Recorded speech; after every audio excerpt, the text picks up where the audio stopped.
Back to another video. This time it's another episode of Every Album Ranked. And I'll be ranking all the albums by Pantera from least best to overall best, since I've already reviewed all these albums beforehand.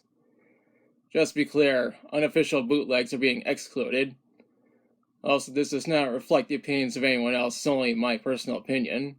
With that out of the way, let's get on with the list. Starting off the list, we have Metal Magic from '83. So it's the very first studio album from Pantera. It was made back in the days when they were a glam metal band. One guy commented on my review saying that he thought this album was awful and had poor mixing. I'm not going to argue with his statement, since the material that Pantera made in the 80s is nowhere near as good as the material they made in the 90s and early 2000s. At the time of me uploading this video, Metal Magic is still the oldest album that I reviewed so far. Next up, we have Projects in the Jungle from '84. When I reviewed this album last year, I stated that I found this album to be a major improvement over Pantera's debut album. And that's the thing about sophomore albums. They often show how the artist has improved since their debut album.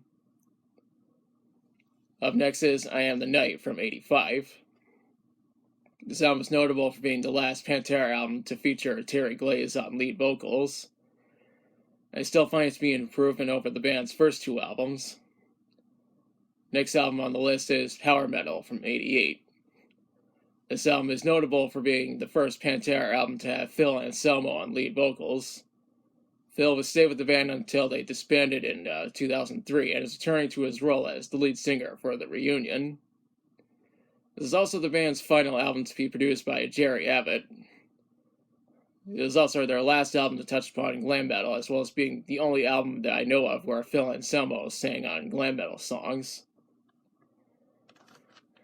Now we get into the really good stuff, starting with Reinventing the Steel from 2000. At the time of me uploading this video, this is still the most recent studio album from Pantera. It's also their first studio album since Power Metal to not have any involvement from Terry Date, though Terry produced the 20th anniversary edition. It's unclear if Pantera will make any new studio albums, but only time will tell. Moving up, we have Cowboys from Hell from 1990.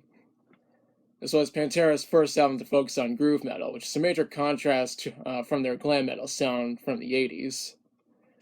It's also their first album to be produced by our good friend Terry Date, who I personally think is one of the best music producers of all time.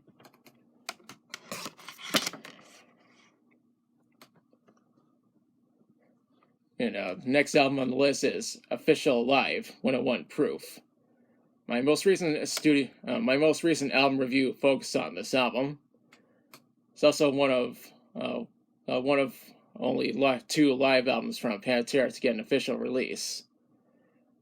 There are other live Pantera albums, but those are all unofficial bootlegs. And like I said, bootlegs are being excluded from this list. The only live album to get an official release is Far Beyond Bootleg, live from Donington, '94, which was released in 2014. Unfortunately, I don't have that album, nor have I listened to it, so it's not going to be included on this list. Moving up, we have Vulgar Display of Power from '92. I always consider this to be an improvement over Cowboys from Hell. Interestingly enough, the album's 30th anniversary was this year, and a graphic novel was released in order to coincide with the anniversary.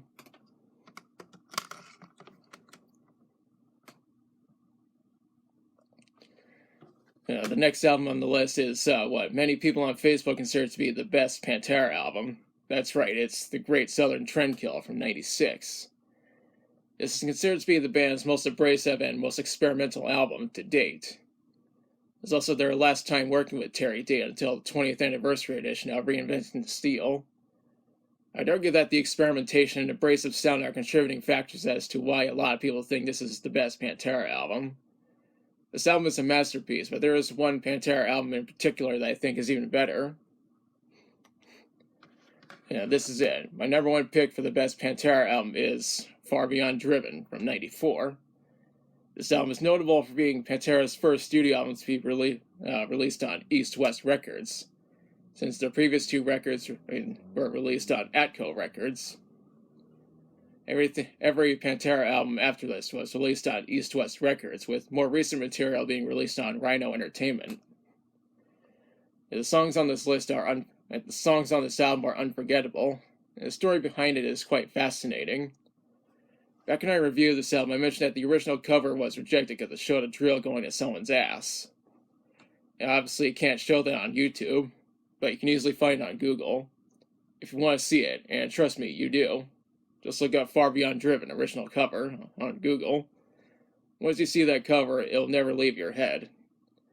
The cover was changed to a drill going to a skull, and this was deemed acceptable by retailers. It's probably for the best that the cover was changed to this, because, well, the 30th anniversary of this album is coming in 2024. You know damn well that Pantera are going to do something to celebrate it. And that is my official ranking for all the albums by Pantera. I know that not everyone is going to agree with this list, but what can you do? If you want to see me go into further detail about these albums, I will include a link to my album review playlist in the description. And now is the part where I question you. What do you think of my rankings for the Pantera albums? What's your favorite Pantera album? What's your least favorite of their albums? Do you think Pantera will make any new studio albums? Let me know in the comments. If you like the video, be sure to like, share, and subscribe. Be sure to press the notification bell to notify future videos. Thanks for watching, and I'll be back soon with another video.